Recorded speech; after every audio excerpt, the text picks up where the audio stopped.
Hello dear student, आज हम लोग सॉल्व करेंगे प्रश्नावली 7.3 कक्षा 9th के लिए ये है।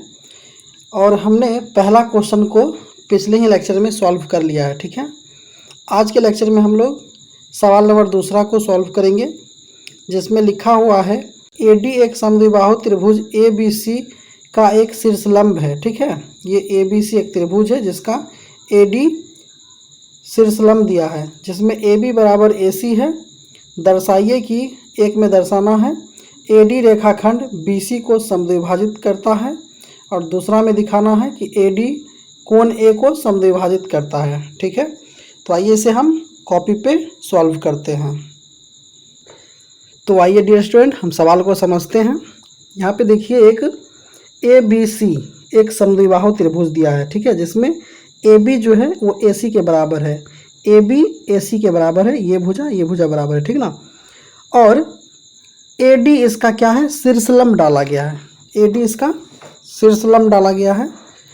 तो हमें प्रूफ करने के लिए कहा गया है कि ये लाइन BC जो है ना, इस लाइन BC को ये शीर्षलंब AD जो डाले हैं इसको दो बराबर भाग में बांटता है। ठीक है, मतलब ये दूरी और ये दूरी, ये यहाँ B से D तक की दूरी और C से D तक की दूरी बराबर है। हमें ये एक पहला में ये प्रूफ करना है ना, BD बराबर DC। ठीक है, फर्स्ट में ये प्रूफ करना है, और दो में ये प्रूफ करना है कि लाइन ये जो है AD ये कोण A को भी दो बराबर भाग में प्रूफ कर रहा है। ठीक है, मतलब दो बराबर भाग में बांट रहा है, मतलब कोण BAD बराबर कोण DAC, ये दो चीज़ हमें प्रूफ करना है। ठीक है,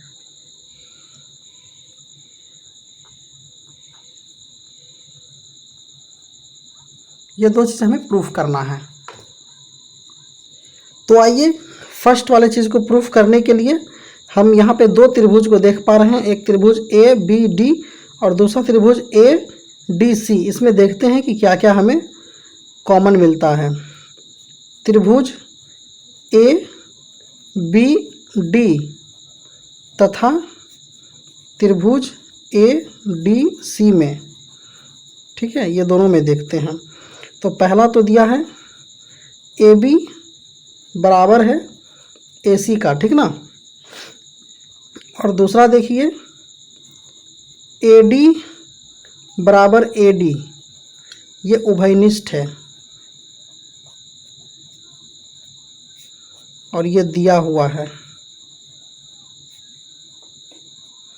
ठीक है, और चूंकि आपको पता है कि जब ये समद्विबाहु त्रिभुज है तो ये दोनों भुजा AB और AC बराबर है, तो इसके अंतः कोण जो बनेगा ये भी कोण क्या होगा, बराबर होगा। मतलब कोण DBA बराबर होगा कोण कोण DCA। ठीक है, यहाँ का कोण बराबर होगा। क्यों? क्योंकि AB जो है वो बराबर है AC का। ठीक है, या फिर आप बोल सकते हैं कि त्रिभुज ABC क्या है, समद्विबाहु त्रिभुज है, ठीक है, यहाँ पे त्रिभुज ABC एक समद्विबाहु त्रिभुज होने के कारण ये कोण B और ये कोण C आपस में बराबर होंगे। तो यहाँ पे देखिए दो भुजा एक कोण बराबर है, तो यहाँ से क्या होगा, SAS नियम से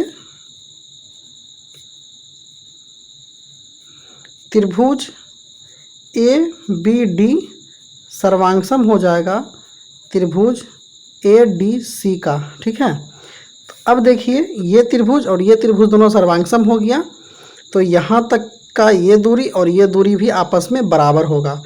तो BD बराबर हो जाएगा DC का CPCT के तहत। ठीक है, तो जब ये दोनों दूरी बराबर हो गया, मतलब क्या है, AD इसको समद्विभाजित कर रहा है। तो यहाँ पे आप लिख दीजिए, अतः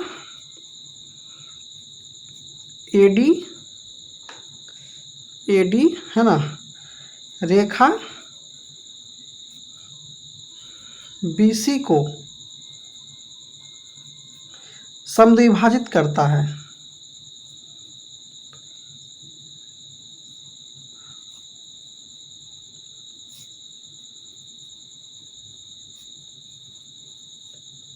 ठीक है, तो यहाँ पे ये रेखा समद्विभाजित कर रहा है। तो पहला चीज़ प्रूफ हो चुका है। अब हमें दूसरा प्रूफ करना है। ठीक है,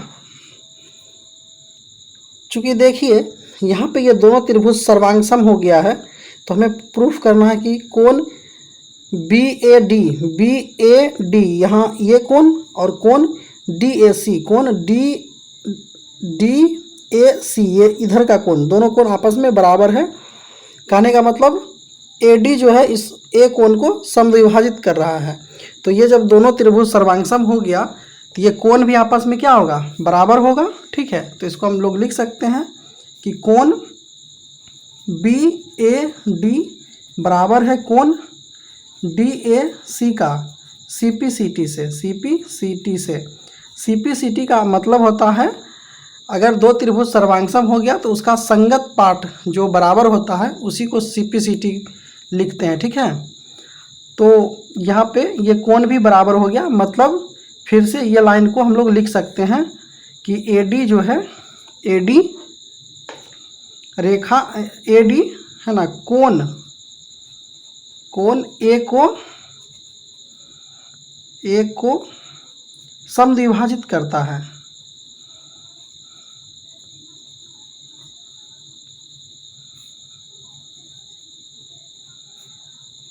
ठीक है, इस तरह से हमारा दोनों प्रूफ हो गया, फर्स्ट और सेकंड का।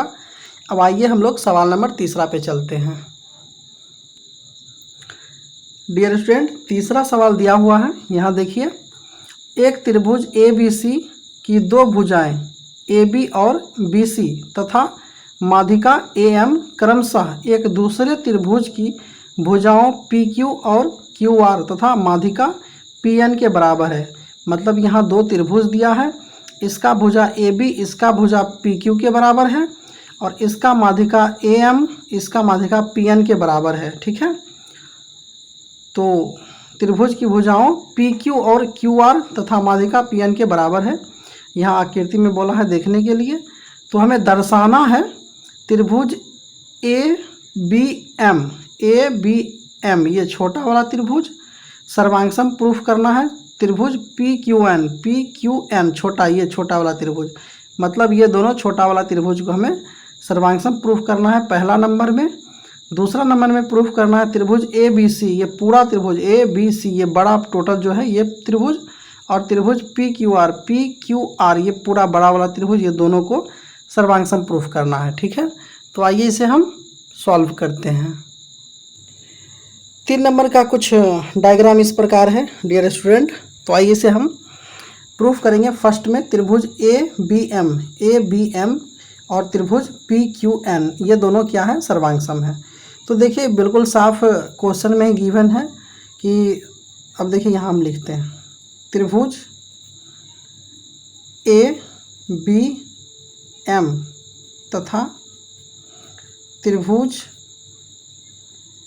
PQN में। ठीक है, तो इसमें ही दिया हुआ है पूरा डाटा कि AB जो है, लाइन AB वो बराबर है PQ का। ठीक है, PQ का, और ये माध्यिका डाला है AM वो भी बराबर है इस माध्यिका के PN के बराबर। ठीक है, उसके बाद यहाँ पे देखिए BM जो है वो QN के बराबर है। तो यहाँ पे BM ये भी बराबर है QN का। ये क्यों बराबर है, क्योंकि देखिए ये BC पे ये माध्यिका डाला है, और ये जब भी माध्यिका डालेगा ये BC को क्या करेगा, दो बराबर भाग में बांटेगा। ठीक उसी प्रकार PN जो है QR पे माध्यिका है। माध्यिका का मतलब है कि मध्य बिंदु है, मतलब ये QN का दूरी और NR का दूरी आपस में बराबर है। अब साथ ही साथ ये BM जो है QN के भी बराबर है। यहाँ पे देखिए, यहाँ फिगर से भी पता चल रहा है, यहाँ पे एक कट लगा है, यहाँ एक कट, मतलब ये भुजा इसके बराबर, यहाँ 2 कट है, यहाँ 2 कट है, ये भुजा इसके बराबर, और यहाँ देखिए 3 कट लगा है, यहाँ 3 कट लगा है, यानी कि ये भुजा इसके बराबर है। ठीक है, तो फिगर में ही ऐसा दिया हुआ है। मतलब ये दोनों त्रिभुज में क्या है, तीनों भुजा आपस में एक दूसरे का बराबर है। तो यहाँ पे एस एस नियम से, ठीक है, एस एस एस नियम से क्या होगा, नियम से ये दोनों त्रिभुज सर्वांग प्रूफ हो जाएगा। एस एस नियम से त्रिभुज ए बी एम वो सर्वांग हो जाएगा त्रिभुज पी क्यू एन का, ठीक है। तो पहला बहुत आसान था, हम लोग ने सॉल्व कर लिया है। अब आइए दूसरा देखते हैं। अब आइए डियर स्टूडेंट 2 नंबर सॉल्व करते हैं, जिसमें बोला है ए बी सी ये पूरा त्रिभुज और पी क्यू आर ये पूरा त्रिभुज आपस में क्या है, सर्वांग है, ठीक है। तो इसे प्रूफ करने के लिए देखिए दोनों में क्या क्या कॉमन मिलता है। तो त्रिभुज ए बी सी तथा त्रिभुज पी क्यू आर में, तो यहाँ पे देखिए ए बी बराबर है पी क्यू का, ए बी बराबर है पी क्यू का, ये दिया हुआ है सवाल में ही, ठीक है। उसके बाद बोला है कि ये आधार जो है बी सी और ये क्यू आर ये भी आपस में बराबर है, ठीक है। ये बी सी और क्यू आर ये भी सवाल में दिया है कि बराबर है। तो बी सी बराबर क्यू आर, ठीक है, ये भी दिया हुआ है। और देखिए डियर स्टूडेंट अभी जस्ट हमने ये प्रूफ किया है कि ए बी एम और पी क्यू एन ये दोनों आपस में क्या है, सर्वांग है। जब ये दोनों त्रिभुज सर्वांग है तो यहाँ कोण बी और यहाँ कोण क्यू क्या होगा, आपस में बराबर होगा सी पी सी टी से। तो आइए इसको भी हम लिखते हैं, कोण बी बराबर कोण क्यू, ये सी पी सी टी से बराबर हो गया, ठीक है। तो यहाँ पे देखिए 2 भुजा एक कोण बराबर है, तो एस एस ए एस नियम से क्या होगा, नियम से त्रिभुज ए बी सी सर्वांग हो जाएगा त्रिभुज पी क्यू आर का, ठीक है। तो इस प्रकार हमने दोनों सवाल को सॉल्व किया है। सवाल नंबर 4 है, बीई और सीएफ एक त्रिभुज ए बी सी के 2 बराबर शीर्षलंब है, ठीक है। आरएचएस सर्वांगसमता नियम का प्रयोग करके सिद्ध कीजिए कि त्रिभुज ए बी सी एक समद्विबाहु त्रिभुज है, ठीक है। तो आइए पढ़ने से तो खास कोई ज़्यादा समझ में नहीं आएगा, इसको हम एक डायग्राम के माध्यम से समझाते हैं कि इसमें क्या लिखा हुआ 4 नंबर सवाल में। देखिए डियर स्टूडेंट 4 नंबर सवाल का ए बी सी एक क्या है, त्रिभुज दिया हुआ है, जिसमें इस कोण बी से एक शीर्षलंब गिराया गया है और एक सी से शीर्षलंब गिराया गया है, ठीक है, बिंदु ई और एफ पर, ठीक है। तो यहाँ पे बी ई और सी एफ बराबर है, बस इतना ही दिया हुआ है इंफॉर्मेशन के तौर पर। और हमें ये प्रूफ करना है कि त्रिभुज ए बी सी एक समद्विबाहु त्रिभुज है, ठीक है। तो आइए देखिए इसे हम प्रूफ करते हैं। तो देखिए यहाँ पे हम लोग सबसे पहले ये प्रूफ करेंगे त्रिभुज बी ई सी और त्रिभुज बी सी एफ एक सर्वांगसम त्रिभुज है, ठीक है, आरएचएस के हेल्प से, आरएचएस सर्वांगसम नियम के हेल्प से, ठीक है। तो त्रिभुज बी ई सी तथा त्रिभुज बी सी एफ में, ठीक है, ये दोनों त्रिभुज में देखिए बी सी बराबर बी सी, ठीक है, ये भुजा बी सी है और ये बी सी दोनों त्रिभुज का बेस बन रहा, ठीक है। तो ये दिया हुआ है। और सी एफ बी ई दोनों बराबर हैं, तो बी ई बराबर सी एफ ये भी क्या है, दिया है। चूँकि देखिए यहाँ बी सी बराबर बी सी जो है ना ये उभयनिष्ठ है, ठीक है, ये दिया नहीं है, ये उभयनिष्ठ है। उभयनिष्ठ, उभयनिष्ठ का मतलब होता है कि दोनों त्रिभुज का ये क्या है, कॉमन पार्ट है, यानी दोनों में उपस्थित है, बाकी ये दिया हुआ है, ठीक है। और यहाँ पे देखिए कोण सी एफ बी, ठीक है, बराबर कोण बी ई सी बराबर 90 डिग्री है। यहाँ पे साफ साफ दिख रहा है कि यहाँ पे कोण ई और कोण एफ क्या है, 90 डिग्री का है। ठीक है, तो हम लोग पिछले ही लेक्चर में पढ़े थे आरएचएस सर्वांगसम नियम क्या होता है। शॉर्ट में हम लोग रिमाइंड करा देते हैं कि अगर हमारे पास दो समकोण त्रिभुज दिया हुआ है, ठीक है, तो ये समकोण त्रिभुज है, उसका कोई भी एक भुजा, मान लीजिए कि ये ए बी सी है और ये पी क्यू आर है, ठीक है, तो इसका कोई एक भुजा बी सी बराबर होगा दूसरे त्रिभुज का क्यू आर का। ठीक है, और एक भुजा और एक कर्ण, मतलब दोनों का कर्ण आपस में अगर बराबर हो जाए, यानी कि ए सी बराबर पी आर, बस इतना ही इन्फॉर्मेशन मिल जाए और ये पता हो कि ये दोनों समकोण त्रिभुज है, तो आर एच एस नियम ये बोलता है कि ये दोनों त्रिभुज आपस में क्या होगा, सर्वांगसम होगा। तो देखिए ये दोनों त्रिभुज में कोण ई पर और कोण एफ पर क्या है, 90 डिग्री है, और एक भुजा बी सी, और देखिए यहाँ पे कोण 90 को बनाने वाला जो भुजा होता है ई बी और ई सी, ठीक है, और यहाँ पे ये 90 डिग्री बनाने वाला भुजा कौन सा है, सी एफ और बी एफ। ठीक है, ये दोनों को छोड़कर, ठीक है, तीसरा जो भुजा होता है वो कर्ण कहलाता है। ठीक है, 90 डिग्री का बनाने वाले दो भुजा जो होते हैं, दो भुजा मिलकर जो 90 डिग्री बनाता है, ठीक है, उस दोनों को छोड़कर तीसरा जो भुजा होगा वो कर्ण कहलाएगा। ठीक उसी प्रकार यहाँ इस त्रिभुज में देखिए बी सी एफ में भी सी एफ और बी एफ क्या है, ये 90 डिग्री का बनाने वाला भुजा है, और यहाँ पर बी सी क्या है, ये अलग है, तो ये कर्ण कहलाएगा। ठीक है, 90 डिग्री के बनाने वाले दोनों भुजा को छोड़कर जो भुजा बचेगा उसे कर्ण बोलेंगे। तो यहाँ पे बी सी जो है कर्ण का रोल कर रहा है, तो यहाँ पे बी सी बराबर है, कहे कि ये उभयनिष्ठ ही है, और एक भुजा यहाँ पे दिया हुआ सवाल में बी ई और सी एफ क्या है, आपस में बराबर है, और कोण 90 डिग्री दोनों त्रिभुज में है, तो दोनों त्रिभुज समकोण है। तो अतः आर एच एस नियम से क्या होगा, नियम से त्रिभुज बी ई सी तथा त्रिभुज बी सी एफ क्या होगा, सर्वांगसम होगा। ठीक है, तो इसका सिंबल बना लेते हैं, त्रिभुज बी ई सी सर्वांगसम हो जाएगा त्रिभुज बी सी एफ। ठीक है, अब देखिए चूंकि ये दोनों त्रिभुज सर्वांगसम हो गया, तो ये कोण बी और कोण सी आपस में बराबर होगा। ठीक है, सी पी सी टी से, तो कोण बी बराबर होगा कोण सी।